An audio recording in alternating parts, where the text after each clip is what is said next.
When you see NBA players, it's easy to look at them and imagine they've been basketball superstars their entire lives. But surprisingly, that's often not the case, even with some of the best players the game's ever seen. Some players come out of high school and even college not being heavily recruited, and it took them years to turn things around in their favor. Not everyone was lucky enough to be so naturally gifted early on, and here's 12 of them. Like Jimmy Butler, who had a rough childhood, and it got worse when he got kicked out of his own home at 13 years old and had to bounce around to different friends' houses from then on out. But he always used basketball as a distraction, even though he wasn't always very good at it. As a junior, he only averaged 10 points a game, which was nothing special, but going into his senior season, he had a growth spurt, so he now averaged 20 points and 8 rebounds a game. But seeing how that wasn't nearly enough to get him recognized on a national level, it left him as the 1,253rd ranked prospect in the country coming out of high school. So of course, he had no choice but to join a junior college. And that would be it for 99% of players, but Jimmy kept going. And even after one season at Tyler Junior College averaging 18, 7, and 3, Butler was still only considered a 2-star recruit and the 127th ranked junior college prospect. But even with that, he had a few big games here and there, and that helped him get picked up by Marquette, where he spent the next 3 years. He had a slow sophomore season, made it to the starting lineup in year 2, and became a star for them in year 3, helping him get drafted 30th overall in 2011. And that was the story of Jimmy Butler's career. He never starts out great, but he kept trying and eventually conquered, which was what happened in the NBA and why it took him so long to become great. Even though Steph Curry grew up in a home with both parents and was son to former NBA great Del Curry, he still also found it to be a difficult path to the NBA. In high school, things started out good. He quickly became a star and led his team to 3 state championships. He was almost always the best player on the court and led all his teams to success. But due to his 6-foot, 160-pound frame, he received no Division I scholarship offers, not even to his dad's former school. He was deemed too small for the NBA and just thought to be an undersized point guard that can shoot. And especially at the time, a lot of those types of players never panned out so well. So instead, he went to Davidson, where he almost instantly became a star. And that only escalated once he grew to be 6'3" in his sophomore year. And it was no coincidence that it was that year that he put the country on notice, leading his team to the NCAA tournament, making it to the Elite 8, all while averaging almost 30 a game even though he was just this undersized kid. He continued to do much of the same the next year before entering the NBA draft, getting taken 7th overall. He came into the league a lot better than Jimmy did, but there were still doubts about his game, his size, and if his body could hold up. But it only took him 5 years to become a league MVP. So thanks to him being a smaller player and flying under the radar in high school, it led to him being one of the greatest 3-star recruits ever. Gordon Hayward was also a 3-star recruit, and he was completely unranked as a matter of fact. You see, he had a late start in basketball because in the 9th grade he was 5'11" and playing tennis. But when he started to grow even more, he made the switch to basketball and was 6'7" by the time he was a senior. But because he started so late, it contributed in large part to him not being ranked or heavily recruited. But eventually, once he made it to Butler University, he had major success there, leading them to the NCAA tournament in year 1, and in year 2 leading them to the finals of it, which of course was enough to get him recognized by the NBA and selected 9th overall. Russell Westbrook shares a pretty similar story too, because when he entered high school, he was 5'8" playing on JV, and he actually didn't make the varsity team until his junior season. So up until that point, he was a nobody on a national level, not ranked, a 0-star recruit, and probably not really known outside of his school. But in his junior season, something clicked. He started playing a lot better, and in the summer after it, he finally received his first college offer. But that summer was a huge one for him, because not only that, but he also hit a huge growth spurt up to 6'3" tall going into his senior season. So of course, he went on to now average 25, 8, and 3, and getting upgraded to being a 3-star recruit. It wasn't great, but it was a lot better than not being known at all, like he was just a year prior. Had he not hit that growth spurt, we would have never heard of Russell Westbrook. But because of it, he got recruited to UCLA. And don't forget, in his first year of college, he was actually a backup behind Darren Collison and averaging 3 points a game. It wasn't until the next season that he became a starter and improved so much offensively, defensively, and got to show off his true athleticism that it was enough for him to be drafted 4th overall. And his development continued for years until he turned into a league MVP thanks to all his hard work. On the other hand, Damian Lillard has always been an extremely talented player naturally. Of course, he put in years of hard work and dedication into the game, but the fact that he was 5'5" in the 9th grade and started on his school's varsity team really says something about how naturally gifted he was. But even with this, the path was nothing easy. As a junior, he jumped up to 19 points a night and then 22 and 5 as a senior, without a doubt being the best player and hardest working guy on his team. But not even that was enough because he was still only a 2-star recruit and was barely recruited by anybody, which is why he ended up at the small school of Weber State. And from there, his climb was one of the biggest imaginable. He went from playing in small gyms and hardly being known to the #1 point guard in the country in just 3 short years. To get noticed that much while going to such a lesser known school really says something about how good he had actually gotten in just his short time there. And it led to him being drafted 6th overall and making an instant impact in Portland. But not even Damian Lillard has as crazy of a story as Ja Morant does, because as a kid, both of Ja's parents were former basketball players and taught him the game from a young age. And by the time he got to high school, he was averaging 27, 8, and 8 in his last 2 seasons. And given the fact that Ja is a 44-inch vertical today, it's hard to believe that he wasn't even able to dunk until his senior season. So he was definitely a late bloomer, and it goes to show that the insane athleticism he has today hasn't always been there, which is why even with those stats, he wasn't ranked at all and only had one major D1 offer from South Carolina. And it wasn't until after he graduated that he was discovered by Murray State assistant coach. The assistant was at a camp looking at another player when he got lost and went into the wrong gym and saw Ja playing 3-on-3, and he was so impressed he offered him a scholarship to their school soon after. So that's where Morant went. Who knows what would have happened had he went to South Carolina, but I'm sure his talent still would have shined through considering he was drafted 2nd overall after only 2 seasons in college. But over those 2 years, he really developed as a player, grew 2 inches, and his athleticism developed a ton, which made him into the perfect NBA prospect. Now, believe it or not, Paul George was also a 3-star recruit in high school, and seeing his size and how his NBA career turned out, he's a guy that you could have imagined has just been a superstar all his life. But it really didn't start out that way, and it didn't help that he didn't start playing basketball until the 9th grade, and this was one of the things that held him back the most early on. The other was that he was a late bloomer and was just a tall, skinny kid for most of high school, and his first year was rough. He was scared on the court, would barely shoot the ball, and would often pass it even if he was wide open. But in his 2nd year, he started gaining more confidence, and that helped him eventually become a really good player by the time he was a senior. So good that he had multiple scholarship offers. But even with that, due to his late start and small frame, he was still only considered a 3-star recruit and only the 20th best player in California. Not the nation, just in California. So he joined Fresno State, continued to hit the weight room, and finally got the hang of things, which led to him getting taken 10th overall in the 2010 NBA draft. Fred VanVleet, on the other hand, though, wasn't so lucky because he didn't end up getting drafted at all, and his path to the league involved a lot more risks. You see, in high school, once he burst onto the AAU scene, he was presented with the opportunity to join more high-profile teams,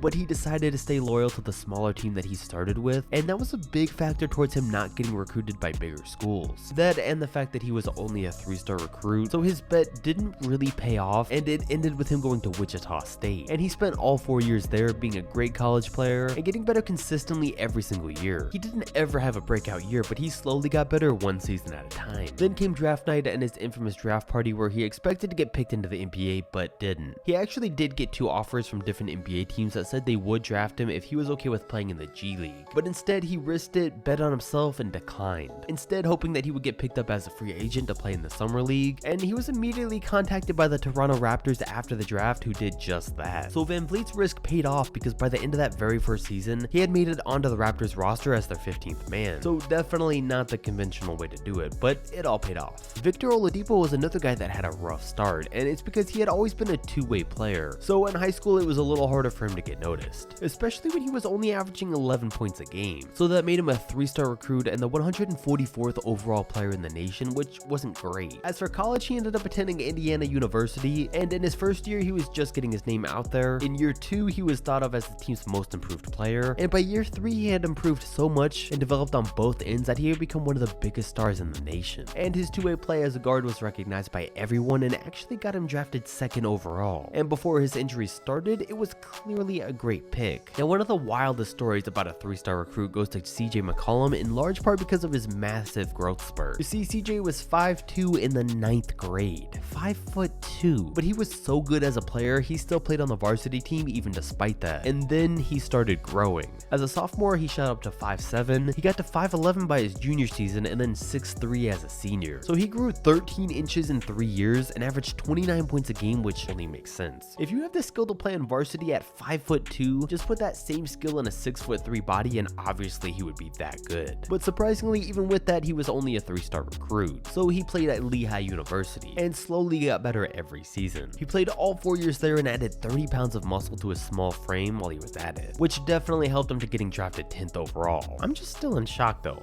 5'2"?